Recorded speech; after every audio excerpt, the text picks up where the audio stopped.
Selamat malam, Jemaat Smyrna yang dikasihi Tuhan. Bersyukur kalau saat ini kita bisa bertemu lagi di acara Jam Doa Rabu 13 Oktober 2021.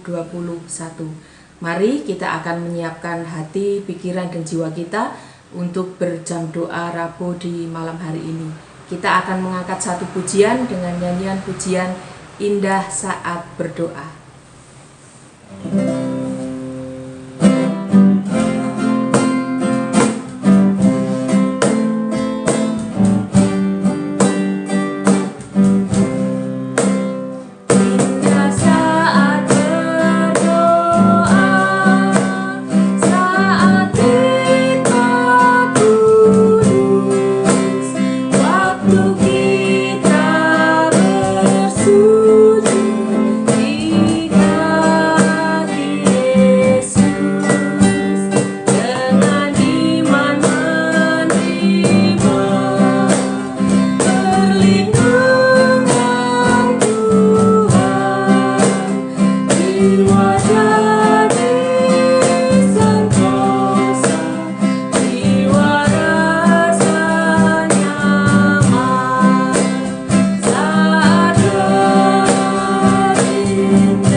Kita berdoa.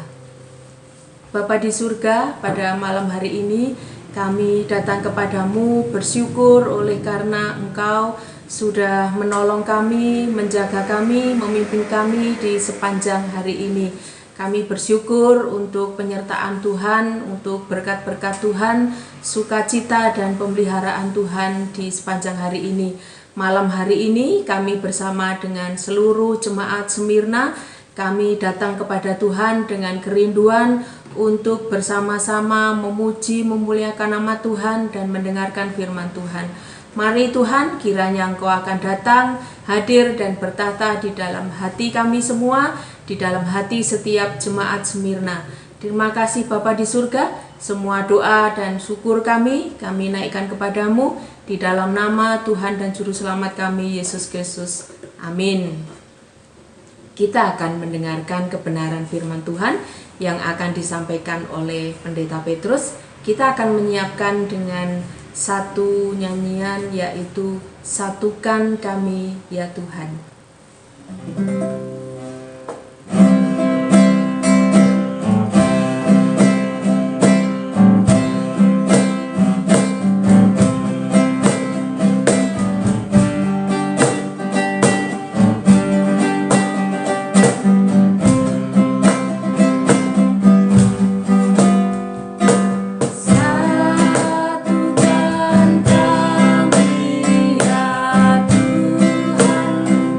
Bersama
Selamat malam Bapak Ibu yang terkasih, mari kita tunduk kepala dan kita berdoa untuk mempersiapkan diri kita menerima kebenaran firman Tuhan. Mari kita berdoa.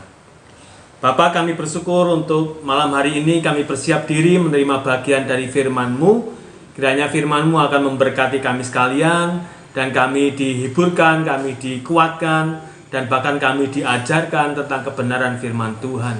Terima kasih Bapa, dalam nama Tuhan Yesus Kristus kami berdoa. Amin. Bapak Ibu saya kasihi, firman Tuhan yang akan kita renungkan pada malam hari ini sesungguhnya akan mengingatkan kepada kita sekalian akan karya keselamatan Kristus di dalam menyelamatkan kita, membebaskan kita dari penghukuman dosa, memberikan kepada kita kehidupan yang abadi di dalam Dia.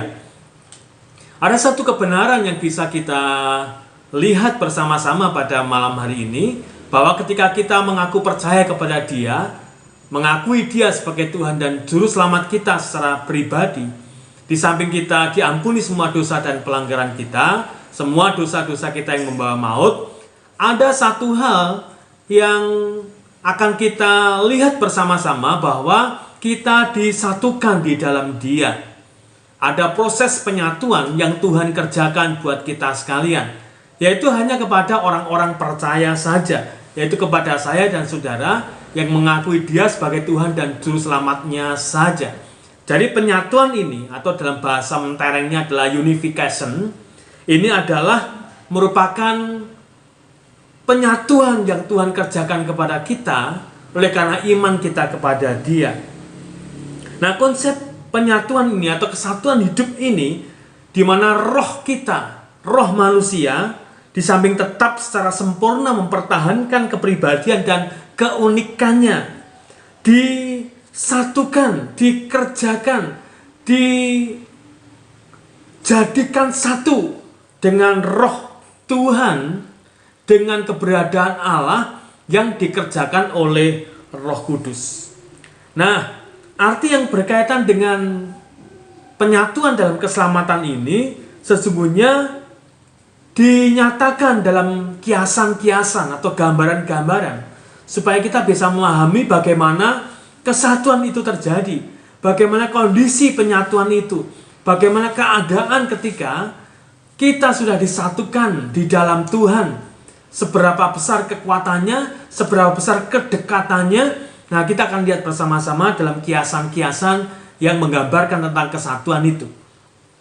Nah, kalau kita perhatikan dalam kitab Roma pasal 8 ayat 1, Roma 8 ayat 1 yang mengatakan, demikianlah sekarang tidak ada penghukuman bagi mereka yang di dalam Kristus.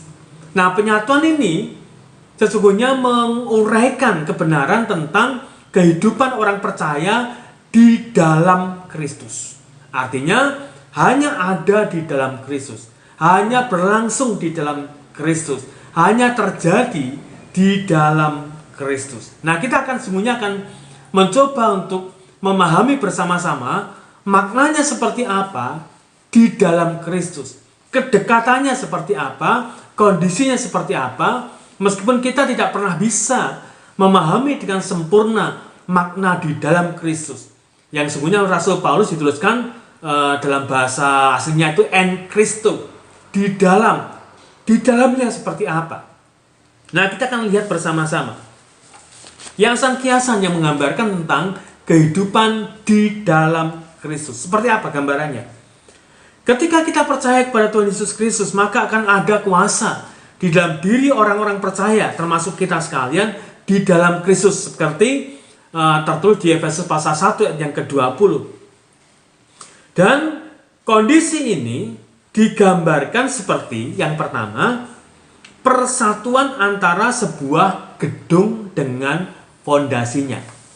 Kesatuan itu di dalam Yesus itu digambarkan seperti fondasi yang berkaitan sangat erat dengan gedung yang ada di atasnya. Efesus pasal yang kedua ayat 20-21 mengatakan, yang dibangun di atas dasar para rasul dan para nabi dengan Kristus Yesus sebagai batu penjuru.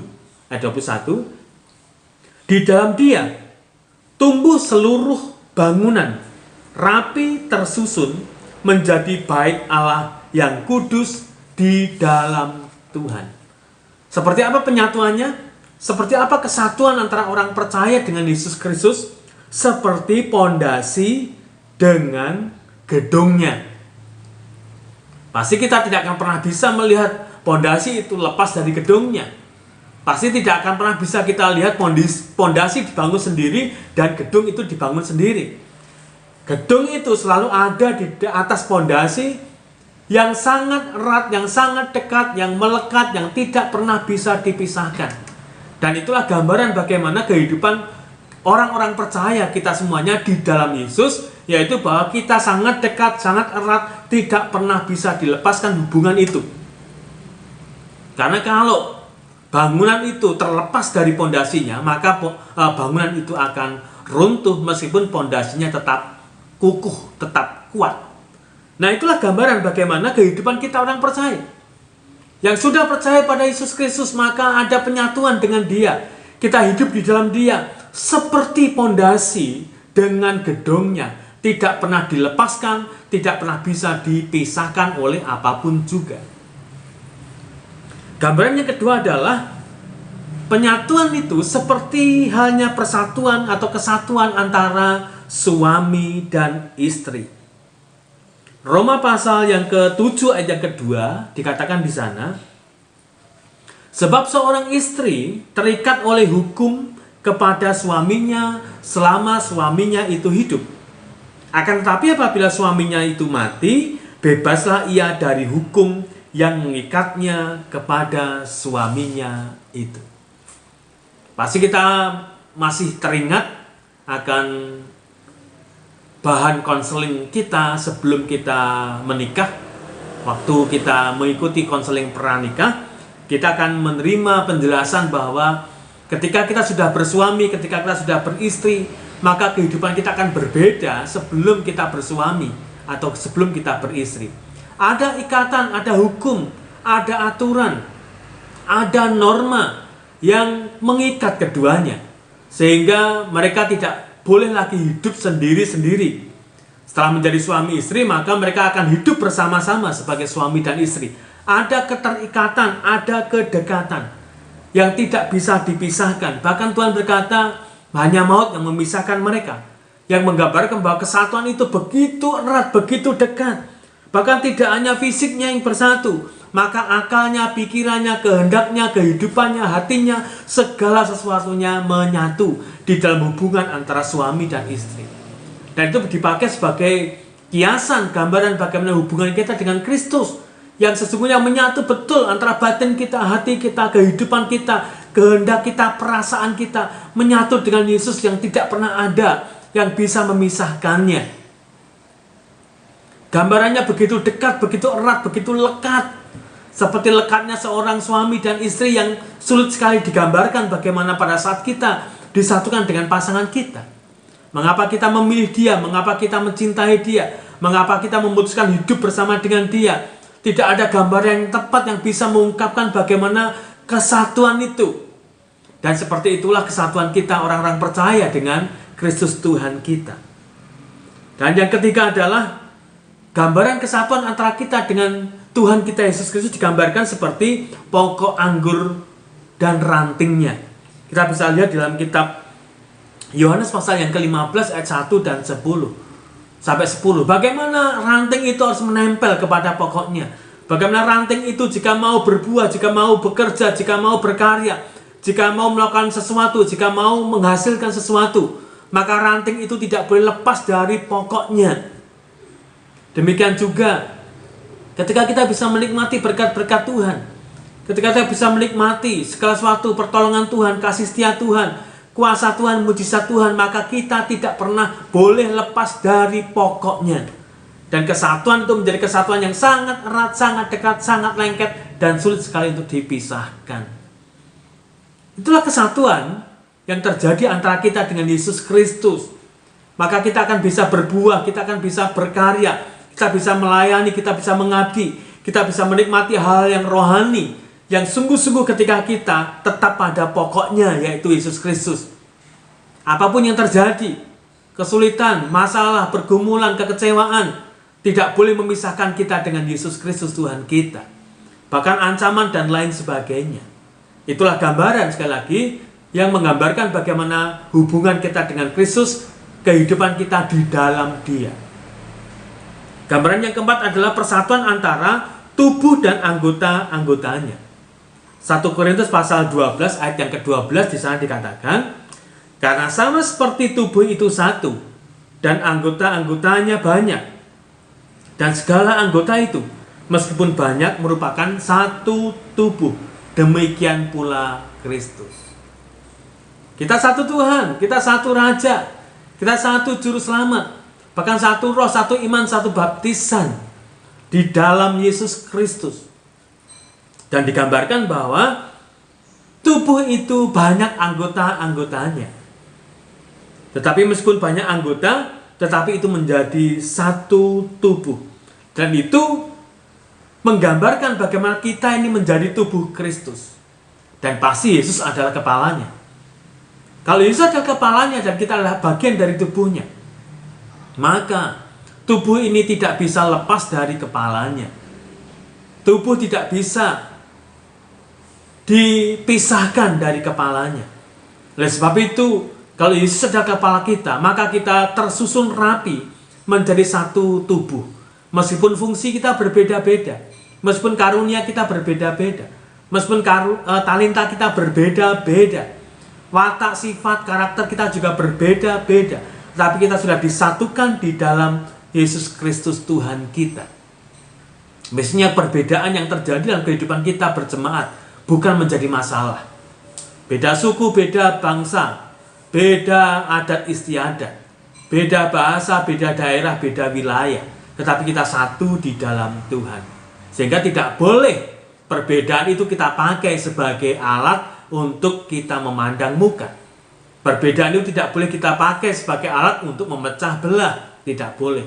Tetapi kita disatukan di dalam tubuh Kristus Tuhan kita. Sekali lagi, Kristus ada kepala kita. Menjadi sumber inspirasi kita, sumber pemahaman kita, sumber pemikiran kita, sumber watak dan sifat kita mestinya ada pada diri Tuhan kita, Yesus Kristus. Dan itulah kesatuan yang dipakai gambaran bagaimana Tuhan menyatukan kita seperti hanya kepala dengan tubuh yang tidak pernah bisa dipisah-pisahkan. Gambaran yang terakhir adalah persatuan antara bangsa-bangsa dengan Adam.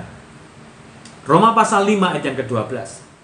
Sebab itu sama seperti dosa telah masuk ke dalam dunia oleh satu orang, dan oleh dosa itu juga maut, demikianlah maut itu telah menjalar kepada semua orang, karena semua orang telah berbuat dosa. Roma 5 ayat 12. Karena satu orang berdosa, yaitu Adam, maka seluruh manusia berdosa. Ini menjadi sebuah gambaran bagaimana bangsa-bangsa sekarang yang ada di muka bumi ini terkait dengan yang namanya Adam. Tidak pernah bangsa-bangsa itu melepaskan diri dari yang namanya Adam.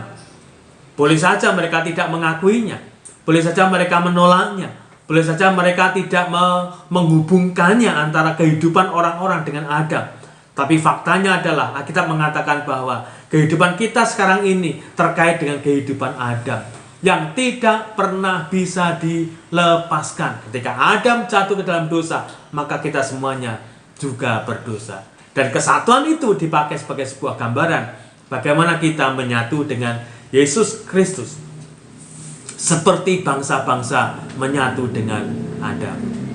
Apa yang saya kasihi, inilah penyatuan antara Kristus dengan kita. Penyatuan yang luar biasa.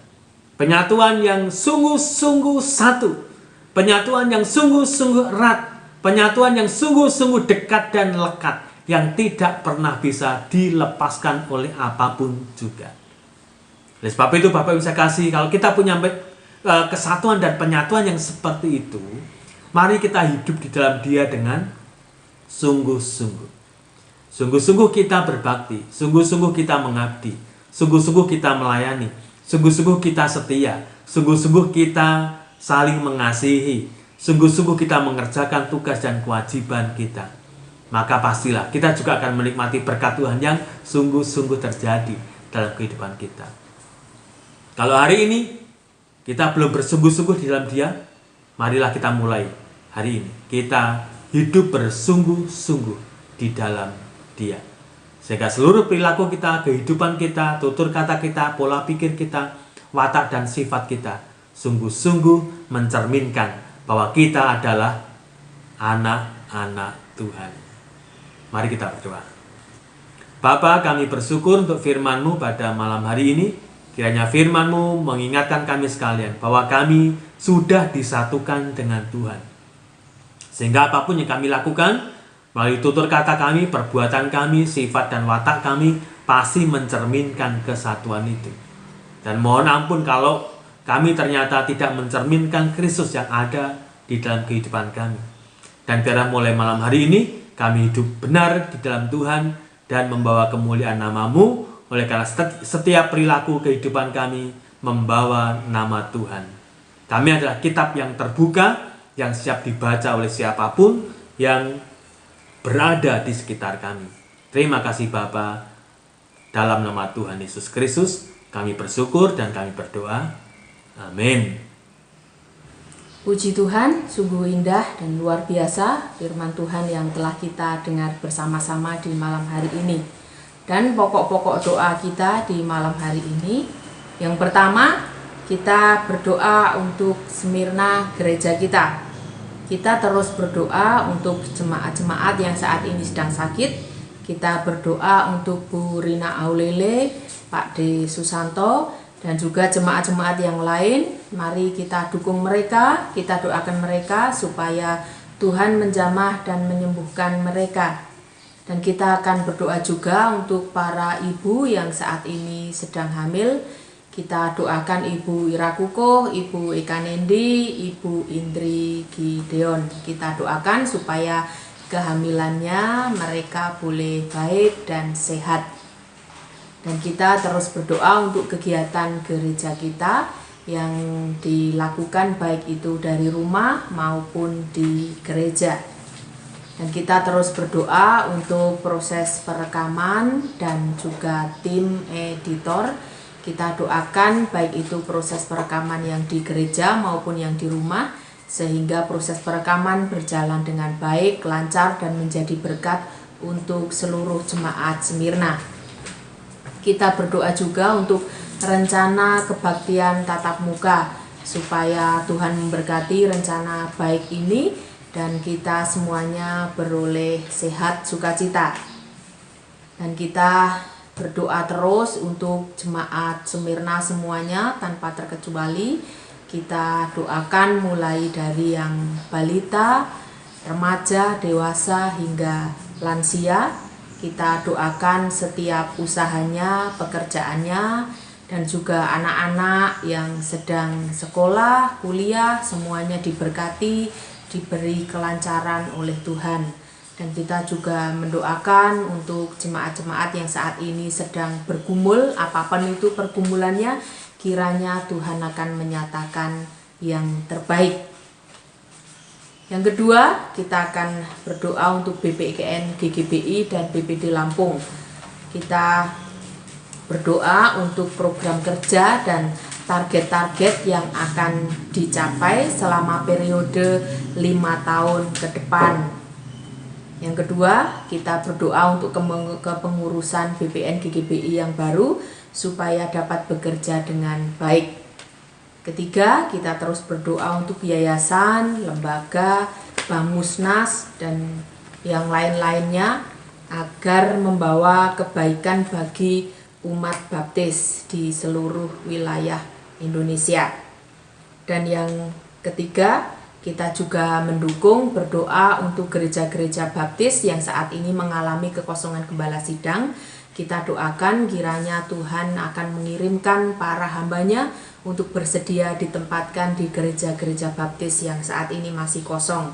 Kita juga berdoa untuk para hamba Tuhan, para gembala sidang baptis dimanapun mereka ditempatkan, kiranya Tuhan yang akan memelihara. Dan kita bersyukur untuk BPD Lampung yang hari kemarin kepengurusan baru sudah ada dan sudah dilantik.